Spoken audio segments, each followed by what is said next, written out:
সূরা ফাতিহা 3 বার পাঠ করে 1 গ্লাস দুধে ফু দিলে কি হয়? আমি আবারও বলছি, সূরা ফাতিহা 3 বার পাঠ করে 1 গ্লাস দুধে ফু দিলে কি হয়? খুবই দামি এবং গুরুত্বপূর্ণ আমলটি আপনি শিখে রাখুন, আপনার কাজে লাগবে। আমলটি কখন কিভাবে করবেন, কোন নিয়মে করবেন, আমলটি করে কিভাবে উপকৃত হবেন আমি বলে দিচ্ছি। তাই বিস্তারিত জানার জন্য, আমলটি শিখে রাখার জন্য ভিডিওটি না টেনে না কেটে ধৈর্য এবং মনোযোগ সহকারে শেষ পর্যন্ত দেখতে থাকুন, তাহলে সঠিক নিয়মে আমলটি করতে পারবেন। প্রিয় ভাই বোনেরা, আমলটি করতে আপনার টাকা পয়সা খরচ করতে হবে না, অল্প কিছু সময় ব্যয় করলে হয়ে যাবে। প্রিয় ভাই বোনেরা, অল্প কিছু সময় ব্যয় করে যখন আমল করবেন, এর ফলাফল দেখে আপনি আনন্দ আত্মহারা হয়ে যাবেন। আপনি কয়েকবার আমলটি করতে চাইবেন, এতই দামি এবং গুরুত্বপূর্ণ আমলটি। চলুন কিভাবে আমলটি করতে হয় জেনে নেওয়া যায়। আমলের শুরুতে আপনাকে যে কাজটি করতে হবে, 1 গ্লাস দুধ রাখতে হবে রেডি করে আগে থেকে জাল দিয়ে আপনি ঠান্ডা করে রাখবেন। এরপর উত্তম রূপে পবিত্রতা অর্জন করবেন, কিবলামুখী হয়ে নির্জন একটি জায়গায় বসবেন, দুধ তো আপনার সামনে থাকবে। এরপরে জীবনের গুনার কথা স্মরণ করে ক্ষমা প্রার্থনা করবেন।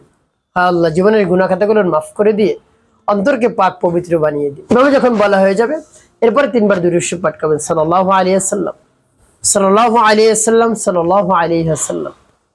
যখন পাঠ করে হয়ে যাবে, এরপরে সূরা ফাতিহা পাঠ করবেন। প্রিয় ভাই বোনেরা, সূরা ফাতিহা অনেক গুরুত্ব এবং ফজিলত রয়েছে। এই সূরা ফাতিহার প্রায় 14টি নাম রয়েছে। এর একটি নাম সূরাতুশ শিফা, রোগ মুক্তির সূরা। যে কোনো রোগীর জন্য আপনি এই সূরা ফাতিহা পাঠ করতে পারেন পরিপূর্ণ বিশ্বাস এবং আস্থা নিয়ে। তবে 3 বার পাঠ করে দুধে ফু দিলে কি হয় সেটি পরে বলে দিচ্ছি। প্রিয় ভাই বোনেরা, সূরা ফাতিহার এত গুরুত্ব, নামাজের প্রত্যেকে রাকাতে সূরাতুল ফাতিহার প্রয়োজন হয়। সূরা ফাতিহা ছাড়া নামাজ হয় না। তাই আপনি সূরা ফাতিহা বিশ্বাস এবং আস্থা নিয়ে দৃঢ়তার সাথে মনকে স্থির করে আপনি পাঠ করুন, দেখবেন কাজ হয়ে যাবে। যখন পাঠ করবেন তখন রব্বে কারিমের কাছে বলবেন, আল্লাহ আমার আমলকে সময়কে কবুল করুন, আমার সমস্যা সমাধান করে দিন। এভাবে বলে সূরা পাঠ করবেন। পরবর্তী কি করবেন, কোন উদ্দেশ্যের জন্য পাঠ করলেন বলে দিচ্ছি। আমি সূরা ফাতিহা বলে নেই। বিসমিল্লাহির রাহমানির রাহিম, আলহামদুলিল্লাহি রাব্বিল আলামিন, আর-রাহমানির রাহিম, মালিকি ইয়াউমিদ্দিন, إياك نعبد وإياك نستعين،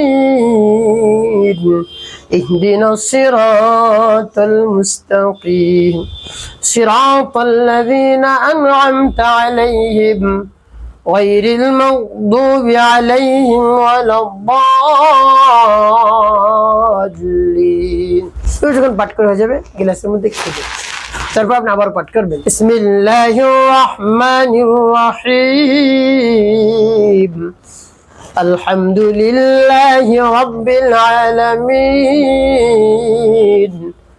আর-রাহমানির রাহিম, মালিকি ইয়াউমিদ্দিন, ইয়্যাকা না'বুদু ওয়া ইয়্যাকা নাস্তাঈন, اهدنا الصراط المستقيم، صراط الذين أنعمت عليهم غير المغضوب عليهم ولا الضالين। দুধের গ্লাস আবার হোক। তারপর আপনি মনে ধরেন আবার পাঠ করবেন, বিসমিল্লাহির রাহমানির রাহিম, আলহামদুলিল্লাহি রাব্বিল আলামিন, আর-রাহমানির রাহিম, মালিকি ইয়াউমিদ্দিন, ইয়্যাকা না'বুদু ওয়া ইয়্যাকা নাস্তাঈন, ইহদিনাস সিরাতাল মুস্তাকিম, সিরাতাল লাযীনা আন'আমতা আলাইহিম غير المغضوب عليهم ولا الضالين। আবারও ফু দিবেন। প্রিয় ভাই বোনেরা, এভাবে 3 বার পাঠ করে 3টি ফু দুধের মধ্যে দিবেন। শেষে নবীজি সাল্লাল্লাহু আলাইহি ওয়াসাল্লাম মুহাব্বত নিয়ে, ভালোবাসা নিয়ে আপনি 7 বার দুরূদ ইব্রাহিম পাঠ করবেন, একবারের জন্য কম নয়। আল্লাহুম্মা সাল্লি আলা মুহাম্মাদিন ওয়া আলা আলি মুহাম্মাদ কামা সাল্লাইতা আলা ইব্রাহিম ওয়া আলা আলি ইব্রাহিম ইন্নাকা হামিদুম মাজিদ।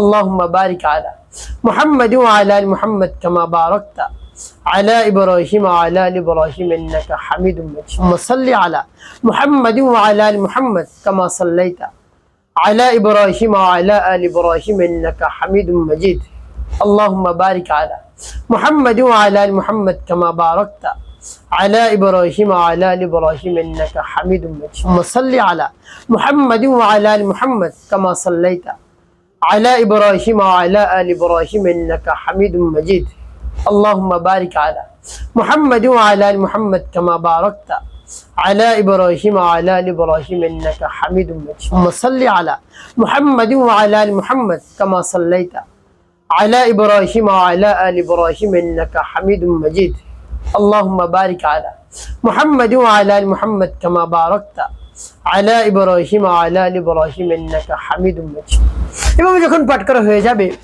এরপর আপনি কি করবেন দুটি ফুটের প্রিয় ভাই আমলটি করা শেষ কোন উদ্দেশ্যের জন্য আমল করলেন প্রিয় ভাই লজ্জা নাই জানতে হবে আপনাকে আপনার শারীরিক যে দুর্বলতা থাকে শারীরিক দুর্বলতার কারণে কোনোভাবেই স্ত্রীর সামনে আপনি যেতে পারছেন না যেতে লজ্জা পাচ্ছেন ভয় আর পেতে হবে না আপনার দুশ্চিন্তা আর করতে হবে না প্রিয় ভাই বোন এভাবে আপনি আমল করুন দেখবেন শরীরের মধ্যে শক্তি চলে আসছে দীর্ঘ সময় স্ত্রী সহবাস করতে পারবেন মিলন করতে পারবেন স্ত্রীকে তৃপ্তি দিতে পারবেন সুখ দিতে পারবেন ইনশাআল্লাহ প্রিয় ভাই বোনের এভাবে আপনি আমলটি চালিয়ে যান দেখবেন কাজ হয়ে যাবে তো সহবাসের প্রায় 1 থেকে 1.5 ঘন্টা পূর্বে এভাবে আমল করে দুধ পান করবেন নিয়ত করে দেখবেন কাজ হয়ে যাবে তো এভাবে আপনি আমল করবেন বিশ্বাস এবং আস্থা নিয়ে এবং একটি কাজ আপনাকে অবশ্যই করতে হবে 5 ওয়াক্ত নামাজ আদায় করতে হবে মিথ্যা কথা বলা যাবে না মানুষের কল্যাণে খেদমতে কাজ করবেন অবশ্যই আপনার জীবন সুখময় হবে শান্তিপূর্ণ হবে